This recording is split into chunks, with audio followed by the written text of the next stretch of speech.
അങ്ങനെ സുഹാന യു എയിൽ വന്നിട്ട് ഞങ്ങൾ ആദ്യമായിട്ടൊന്ന് പുറത്തിറങ്ങി കേട്ടോ. ആക്ച്വലി ഞങ്ങൾ പോയത് ദുബായ് മാളിലേക്കും അതുപോലെ തന്നെ ബുർജ് ഖലീഫ കാണാൻ വേണ്ടിയിട്ടായിരുന്നു. അവൾ ആദ്യമായിട്ടാണ് കേട്ടോ ദുബായ് മാളിലും ബുർജ് ഖലീഫ കാണാനും പോകുന്നത്. ഞാൻ നേരത്തെ കണ്ടിട്ടുണ്ട്, അതിൻ്റെ വീഡിയോ ഞാൻ ഓൾറെഡി ഇട്ടിട്ടുണ്ടായിരുന്നു. ലോകത്തിൽ തന്നെ ഏറ്റവും വലിയ മാളുകളിൽ ഒന്നാണ് കേട്ടോ ദുബായ് മാള്.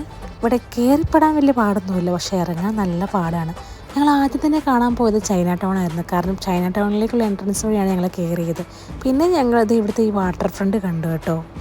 അവിടുന്ന് കുറേ വീഡിയോസും ഫോട്ടോസൊക്കെ എടുത്തായിരുന്നു. പിന്നെ ഇത് ഈ കാണുന്നത് എന്താണെന്ന് വെച്ച് കഴിഞ്ഞാൽ നമ്മുടെ ദുബായ് മാളിലെ ഒരു വാഷ്റൂമാണ് കേട്ടോ. എന്ത് എസ്തറ്റിക്കായിട്ടാണ് അവരത് ക്രിയേറ്റ് ചെയ്ത് വെച്ചേക്കുന്നത്. നല്ല രസമുണ്ടായിരുന്നു. അവിടെ നിന്നും കുറേ ഫോട്ടോസൊക്കെ എടുത്തു. ഓൾമോസ്റ്റ് 30 സെൽഫീസാണ് സുഹാന അവിടെ നിന്ന് എടുത്തു കൂട്ടിയത് കേട്ടോ. മിറർ എനിക്കും ഒരു വീക്ക്നെസ് ആയതുകൊണ്ട് ഞാനും കുറേ എടുത്തു കൂട്ടിയായിരുന്നു. പിന്നെ നമ്മുടെ ദുബായ് മാൾ വളരെ എസ്തറ്റിക് ഫ്രണ്ട്ലിയാണ് കേട്ടോ. നല്ല രസമാണ് ഓരോ സ്ഥലവും കാണാൻ. പിന്നെ എന്താ നടന്നിട്ടുള്ളത് നമുക്ക് അടുത്ത വീഡിയോ കാണാം കേട്ടോ. ബൈ.